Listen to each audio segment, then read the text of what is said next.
இப்போ என்னென்னா இளைஞர்கள் வந்து எங்கள் பக்கம்தான், அதாவது அதிமுகவினுடைய பக்கம்தான் அப்படின்னு அவங்க ரொம்ப வலுவாக வைக்கிறாங்க.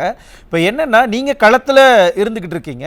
நீங்கள் களத்துக்கு போகும்பொழுது வழக்கமாக ஒரு பிரச்சாரத்துக்கு போகும்பொழுது மக்கள் கூடுவாங்க. அது அந்த பிரச்சாரம் யார் பண்ணுறாங்களோ அவங்களுடைய இதை பொறுத்தது. ஆனால் யங்ஸ்டர்ஸ்னுடைய கூட்டம் அதிமுகவினுடைய பிரச்சார கூட்டங்களுக்கு எப்படி வருது, வரவேற்பு எப்படி இருக்கு?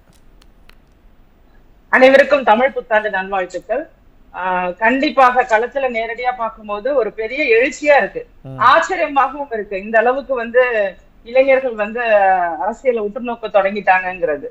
ஏன்னா ஏன் அந்த இளைஞர்கள் அதை உற்று நோக்கி நம்ம அதிமுகவை பார்க்க வருகிறார்கள்னா, காரணம் என்னன்னா அம்மாக்கள்னு சொல்லலாம். அந்த பிள்ளைகளை வளர்க்கக்கூடிய தாய்கள் என்ன பண்றாங்கன்னா, அவங்க புரட்சி தலைவி அம்மா அவர்களுடைய ஆட்சியில பெண்களுக்காக செய்தது, அவர்கள் செய்த நன்மைகள், இதையெல்லாம் சிறு பிள்ளையாக இருக்கும் போதே அந்த குழந்தைகள் மத்தியில பேசியிருப்பாங்கல்ல. அதோட இம்பாக்ட் தான் இன்னைக்கு இளைஞர்கள் மத்தியிலையும் அதிமுக அப்படிங்கிறது ஒரு நல்ல கட்சி, மக்களுக்கு நிறைய நன்மைகளை செய்த கட்சி அப்படிங்கிற ஒரு எண்ணத்தை இளைஞர்கள் மத்தியிலே விதைச்சிருக்காங்க. அந்த களத்திலையும் பார்க்க முடியுது. அவர்களுக்கு நிறைய சொல்லலாம். லேப்டாப் கொடுக்கலங்கிறது, சைக்கிள் கொடுக்கலங்கிறது, இந்த வருத்தம் எல்லாம் நார்மலாவே இப்ப ஸ்கூல் படிச்சுட்டு இருந்திருக்காங்க, அவங்களுக்கு எல்லாம் இப்ப ஓட்டு வந்திருக்கும். இந்த 3 ஆண்டுகள்ல 12ஆம் வகுப்பு முடிச்சவங்களுக்கு எல்லாம் கூட இப்ப வாக்கு வந்திருக்கும். சோ அவர்கள் மத்தியில எல்லாம் அதிமுகவை பத்தி நினைக்கும் போது நிறைய ஸ்கீம்ஸ், நிறைய திட்டங்கள் அப்படிங்கிறது ஞாபகம் வரும். ஆனா திமுகவை பற்றி நினைக்கும் போது பொதுவாகவே நீங்க சொன்ன மாதிரிதான் இன்னைக்கு பெற்றோர்கள் எல்லாம் புலம்பக்கூடிய ஒரு நிலையில இருக்கவங்கன்னா என்ன அர்த்தம்னா போதைப் பொருள் கலாச்சாரம். இந்த போதைப் பொருள் கலாச்சாரத்தை தமிழகம் முழுவதும் இந்த அளவுக்கு அதிகப்படுத்தி இருக்காங்க இந்த 3 ஆண்டுகள்ல. இதை நினைக்கும் போது நம்ம குழந்தைகளை காப்பாற்றணும், பிள்ளைங்க நல்லபடியா வளரணும் அப்படின்னாவே கண்டிப்பா அதிமுக வரணுங்கிறத மக்கள் சொல்றாங்க. ராஜேஸ்வரி பிரியா மேடம், எனக்கு என்னன்னா இப்ப இளைஞர்களுடைய வாக்கு சரி ஓகே திமுகவுக்கு இல்லை அப்படிங்கிறத நீங்கள் இவ்வளோ எல்லாம் சொன்னீங்க, அவங்களும் சொன்னாங்க. ஆனால் அதை தாண்டி எங்களுடைய குழந்தைங்களுடைய வாழ்க்கையை கெடுத்த திமுகவுக்கு நாங்கள் ஓட்டு போட மாட்டோம்னு பேரண்ட்ஸும் சொல்லுவாங்கன்னு எல்லாம் சொல்கிறீங்க. அவங்களும் அதைத்தான் நினைப்பாங்களா? கண்டிப்பா. நேற்று கூட நான் பொள்ளாச்சியில எல்லாம் பிரச்சாரம் பண்ணும்போது பொது இடங்கள்ல மக்களுடைய கருத்துக்களை நான் சொல்றேன். அவர்களே சொல்றாங்க, எங்க பிள்ளைகளை நாங்க வளர்க்கறதுக்கே சிரமப்படுறோம், நிச்சயமா எங்க ஓட்டு திமுகவுக்கு கிடையாது அப்படிங்கறத பதிவு செஞ்சுட்டு தான் அந்த இடத்த விட்டே அவங்க நகர்றாங்க.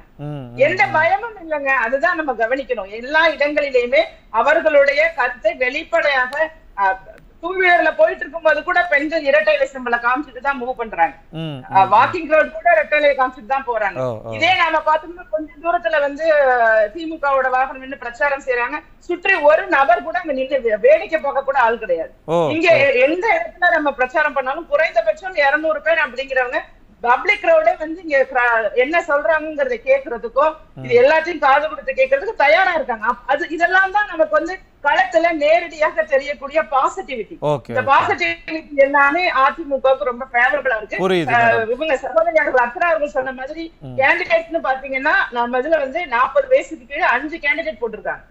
தர்மபுரியில அசோகன் அவர்களை போட்டிருக்காங்க, ஸ்ரீபெரும்புத்தூர்ல பிரேம்குமார் அவர்கள் இருக்காரு, தென் சென்னையில ஜெயவர்தன் அவர்கள் இருக்காரு, கோயம்புத்தூர்ல சிங்கை ராமச்சந்திரன் அவர்கள் இருக்காரு, சேலத்துல விக்னேஷ் அவர்கள். இந்த 5 பேருமே 40 வயதுக்கு கீழே. இப்ப அவர்களுடைய இளைஞர்கள் அரசியலுக்குள்ள வரணும்னு நினைக்கிறதுக்கு என்ன வேணும்? அவர்களுக்கு பதவியில வாய்ப்பு கொடுக்கணும். அதை சரியான முறையில ஏற்படுத்தி கொடுத்து 5 பேர் அப்படிங்கிறது 40ல 5ங்கிறது மிகப்பெரிய விஷயம் இல்லையா? அப்ப 5 பேர் 40 வயதுக்கு கீழே பாராளுமன்றத்துக்கு போறதுக்கு தயார் நிலையில இருக்காங்கிறது இளைஞர்கள் மத்தியில ஒரு பெரிய ஒரு பூஸ்டா இருக்கும். பரவாயில்ல, நாம இந்த கட்சியை தான் ஆதரிக்கணும் அப்படிங்கிற எண்ணத்தை காலம் காலமாக ரூட் லெவல் பாலிடிக்ஸ். இது அதிமுகங்கிறது கிராமங்கள்லயும் பல இடங்கள்லயும் ரூட் லெவல்ல வேரூன்றி அந்தந்த பகுதியில் உள்ள பிரச்சனைகளை குறித்து சட்டமன்றத்திலையும் நாடாளுமன்றத்திலையும் பேசிய ஒரு கட்சி. இன்னைக்கு இளைஞர்களுக்கான கட்சின்னு சொல்லிட்டு இருக்கக்கூடிய மற்ற கட்சிகள்லாம் வெறும் பேச்சளவுல தான் இருந்திருக்காங்க. புரியுது மேடம். ஆனா இந்த இடத்துல ஒரு சந்தேகம் என்னன்னா, இப்ப 40 வயசுக்கு மேற்பட்டவங்க எல்லாம் என்னன்னா நிறையா ஒரு 20-30 காலம் 18 வயசுக்கு பிறகு ஒரு 22 வருஷமாக அவங்க எல்லாத்தையும் பார்த்துருப்பாங்க, அரசியல் தெரிஞ்சிருக்கும். ஆனால் இந்த பிலோ 30 இருக்கிறாங்க இல்லையா, ஒரு தேர்தலை சந்தித்தவங்க, 2 தேர்தலை பார்த்தவங்க, இல்லை முதல் முறையாக தேர்தலில் ஓட்டு போட போகிறவங்க, அவங்கெல்லாம் இது எல்லாத்தையும் பார்த்து அப்சர்வ் பண்ணி கம்பேர் பண்ணி எப்படி அந்த புரிதலோட ஓட்டு போட போகிறாங்க? நீங்கள் சொன்ன அந்த விஷயத்தெல்லாம் அவங்க பார்ப்பாங்களா? எப்படி அவங்களுக்கு புரியும்? அதுக்குதான் நான் சொன்னேன், ஒரு குழந்தை வளர்க்கறதுல தாயின் பங்கு அதிகமா இருக்கு. இன்னைக்கு இளைஞர்களை வச்சுக்கிட்டு அரசியல் செய்கிறோம் என்ற பெயர்ல மேடையில என்ன பேசுறோம்னு தெரியாம பேசுறது, தேவையில்லாதவற்றை பேசுறது, லாஜிக்லெஸ்ஸான ஒரு விஷயத்தை பேசுறது, எதுவுமே செய்யவே முடியாத காரியத்தை எல்லாம் மேடையில பேசி வீர ஆவேசமா பேசி யங்ஸ்டர்ஸ கவர்ந்துகிட்டு இருக்க கூட்டமும் இங்க இருக்கு. ஆனாலும் அதையெல்லாம் கடந்து அது ஒரு சிறிய கூட்டம். ஆனா இங்க பெரும்பான்மையாக இருக்கக்கூடிய கூட்டத்துல இருக்கக்கூடிய இளைஞர்கள் ஒரு தாய் தகப்பனால வளர்க்கப்படும் போது அவர்களுக்குன்னு ஒரு அரசியல் சொல்லிக் கொடுக்கப்படுது இல்ல.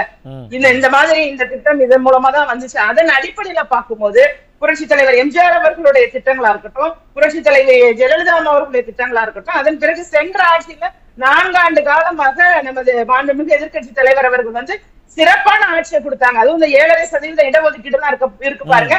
அதை விட வேற என்ன வேணும்? மாணவர்களுக்கு அந்த அந்த பிள்ளைகளுக்கு கூட இந்த வாட்டி ஓட்டு உண்டு. ஓகே, இந்த 7.5% வந்து எந்த பிரச்சாரத்துக்கு போனாலும் அதிமுகவினுடைய பொதுச் செயலாளர் சொல்லிட்டே இருக்காரு இல்லையா? இது யங்ஸ்டர்ஸ் மத்தியில், ஏன்னா இப்போ டாக்டருக்கு படிக்கிறவங்க மட்டும் இல்லாமல் மற்றவங்களாம் இருப்பாங்க, ஆர்ட்ஸ் காலேஜுக்கு போவாங்க, இன்ஜினியரிங் காலேஜுக்கு போவாங்க, அவங்க மத்தியில் இது எந்த அளவிற்கு எடுபட்டு இருக்கு, அவங்க மத்தியில் இது எந்த அளவிற்கு ஒரு பெரிய விஷயமாக இந்த 7.5% இடஒதுக்கீட்டை பார்க்குறாங்க? மிகப்பெரிய விஷயமா பார்க்கப்படுது. நீங்க பாத்தீங்கன்னா பெரிய பெரிய கல்லூரிகள்ல, தனியார் கல்லூரிகள் எல்லாம் பணக்கார பிள்ளைகள் மட்டுமே படிக்கக்கூடிய ஒரு வாய்ப்பு இருந்தது. உண்மையாக சொல்லணும், இன்ஜினியரிங் காலேஜ்ல கூட அதை எல்லாமே உடச்சு எரிஞ்சிட்டு ஒரு கிராமத்தில் இருந்து வசதியே இல்லாதுன்னா முழுவதுமாக ஃப்ரீ. அவர்களுடைய விடுதிக்குமே பணம் கிடையாது, விடுதி செலவும் கிடையாது, கட்டணமும் கிடையாது. அப்ப முற்றிலும் இலவசமாக ஒரு மேற்படிப்பை படிக்க முடியுங்கிறது ஒரு எவ்வளவு பெரிய வாய்ப்பு இது. இதை விட ஒரு வாய்ப்பை வந்து யாராலுமே உருவாக்க முடியாது. அந்த இடத்துல வந்து மாண்புமிகு எதிர்க்கட்சி தலைவர் எடப்பாடி கே பழனிசாமி அவர்கள் பண்றாருன்னு எடுத்துக்கலாமா? அடிச்சு ஆணித்தரமா சொல்லலாம். ஏன்னா இது ஒரு திட்டமே போதும் இளைஞர்களுக்கான திட்டம். இப்ப உதயநிதி அவர்கள் வந்து பொய் வாக்குறுதியில கொடுத்து நீட் ரகசியம் தெரியும்னு சொல்லி நல்லா படிக்கிற பிள்ளைங்களையுமே படிக்காம ஆக்கிட்டாரு. நீட் இருக்குமா இருக்காதா, நாங்க வந்து இப்ப எப்படியுமே நீட்டை நிப்பாட்டிடுவோங்கிற மாதிரி ஒரு பொய் வாக்குறுதி மூலமாக நல்லா ப்ரிப்பேர் பண்ணணும்னு நினைச்சுக்கிட்டு இருந்த மாணவர்களை கூட ஒரு மைண்ட்ல வந்து எப்படியாவது அவங்க நீட் ரகசியம் தெரியும் உதயநிதி சொன்னார்ல, அதனால இருக்காது அப்படிங்கிற ஒரு மனநிலையை தாங்கள் ஏமாற்றப்பட்டதை உணர்றாங்க யங்ஸ்டர்ஸ். நிச்சயமா கண்டிப்பா அதனுடைய வெளிப்பாடு எப்படி இருக்குன்னு இன்னும் நம்ம நிறைய பேசலாம். சுருக்கமா கலெக்ஷன் இருக்கிறத நான் உங்களுக்கு நேரடியா சொல்றேன். அந்த பொய் வாக்குறுதிகள் மூலமாக மக்கள் வந்து ரொம்ப டிசப்பாயிண்ட் ஆயிட்டாங்க, வெறுத்து போயிட்டாங்க. அந்த எதிர்ப்பலை எங்க போனாலுமே தெரிகிறது. கண்டிப்பா நீங்க தொடர்ந்து இணைப்புல இருங்க, நான் திரும்ப உங்ககிட்ட வரேன். ராஜேஸ்வரி பிரியா, ரொம்ப சுருக்கமாக உங்க இறுதி கருத்தை வச்சிருங்க. காமாட்சி நாயுடு ஐயா கேட்டாங்க, இளைஞர்களுக்கு என்ன செய்ய வேண்டும்? இது மாதிரி ஒரு கேள்வியை தான் திமுக பாவம் என்ன செய்யணும்னே தெரியாத ஒரு ஆட்சியை தான் நடத்திட்டு இருக்கீங்கன்னு தெரியல. வேலை வாய்ப்பை உருவாக்கணும், பல லட்சம் பேருக்கு நீங்க வேலை வாய்ப்பை உருவாக்குறேன்னு சொல்லி உங்களோட தேர்தல் வாக்குறுதியில பொய்யான வாக்குறுதியை நீங்க கொடுத்துருக்கீங்க. தம்பி எக்வாடிக்கு பரவாயில்லையா? சொல்லுங்க, நீங்க பேசுறது கேக்குது, சொல்லுங்க மேடம். ஓகே, அந்தந்த பகுதிகள்லங்க பல இடங்கள்ல தொழிற்சாலைகளை அமைக்கணும்னு சொன்னீங்க, அமைக்கல. இளைஞர்களுக்கு வேலை வாய்ப்பு கிடையாது. முதலீட்டாளர்களை வந்து நீங்க முதலீடு செய்ய வைக்கிறேன்னு சொன்னீங்க, அதுலயுமே நீங்க பூஜ்ஜியம் ஆயிட்டீங்க. எந்த இளைஞர்களுக்கு போதைக்கு தள்ளுறதே நீங்க தான். அவர்களுக்கான வேலை வாய்ப்பை உருவாக்கி தராம இன்னைக்கு டாஸ்மாக்குக்கும் போதை பழக்கத்துக்கும் அடிமையாகக்கூடிய ஒரு நிலையில இருக்காங்கன்னா அதற்கு காரணம் திமுகவுடைய ஆட்சி தான். நீங்க அதிமுக எடுத்துக்கிட்டீங்கன்னா இளைஞர்களுக்கு அப்படின்னா மாணவர்களுக்கு பாருங்க, 11 மருத்துவக் கல்லூரி தமிழ்நாடு முழுவதும் மிகப்பெரிய சாதனையாக மக்கள் மத்தியில பேசப்படுது. பொள்ளாச்சியில கூட பாக்குறேன், கலை கல்லூரி அதிமுக ஆட்சிதான் வந்ததுன்னு மக்கள் சொல்றாங்க.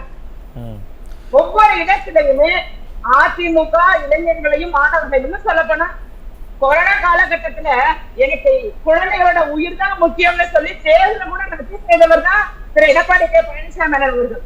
அந்த அளவுக்கு மாணவர்கள் மேலையும் இளைஞர்கள் மேலையும் பற்றுதலோடு என்னவெல்லாம் செய்ய முடியுமோ அவற்றை எல்லாம் செய்து காட்டியதுதான் அதிமுக. நீங்க திமுக செய்ததை சொல்லுங்க, நாங்கெல்லாம் இப்ப திட்டங்களை சொல்றோம், இதெல்லாம் செய்திருக்கிறார்கள். ஏன் நீங்க ஒரே ஒரு விஷயத்த சொல்லி இதை நாங்க செஞ்சோம், இளைஞர்களை இப்படி மேம்படுத்திட்டோம்னு சொல்லி உதயநிதியால ஏதாவது ஒன்றை சொல்ல முடியுமா? சொல்லுங்க, நீங்களே சொல்லுங்க. அவருடைய பேச்சின் தரம் தாழ்ந்த பேச்சு, அவருடைய பேச்சை பார்த்தாலே இளைஞர்கள் வீணா போயிடுவாங்க. இந்த பிரச்சார முறை கூட பாருங்க, ஒரு தரம் தாழ்ந்த இழிவான பேச்சு. இந்த பேச்சை கூட மாணவர்களும் இளைஞர்களும் பெற்றோர்கள் இந்த தேர்தல் பிரச்சாரத்துல கூட உதவி காட்டாது. இன்னும் பலர் அண்ணாமலை அவர்கள் போன்றவர்கள் கூட பேசும் விதம் எல்லாமே தான் என்ற அகங்காரத்தோட பேசிட்டு இருக்காங்க. ஆனா ஒரே ஒரு ஆள் மட்டும்தாங்க மக்கள் பிரச்சனைகளை அணுகி பேசுறாங்க. மக்கள் பிரச்சனைக்கு அணுகி பேசக்கூடிய இடத்துல இருக்கிறவங்க மாண்புமிகு எடப்பாடி கே பழனிசாமி அண்ணன் அவர்கள். நன்றி நன்றி. அது களத்துல எப்படி எதிரொலிக்குதுங்கிறதையும் நம்ம பொறுத்திருந்து பார்க்கலாம். இதையே உங்க இறுதி கருத்து. கண்டிப்பா. நன்றி நன்றி.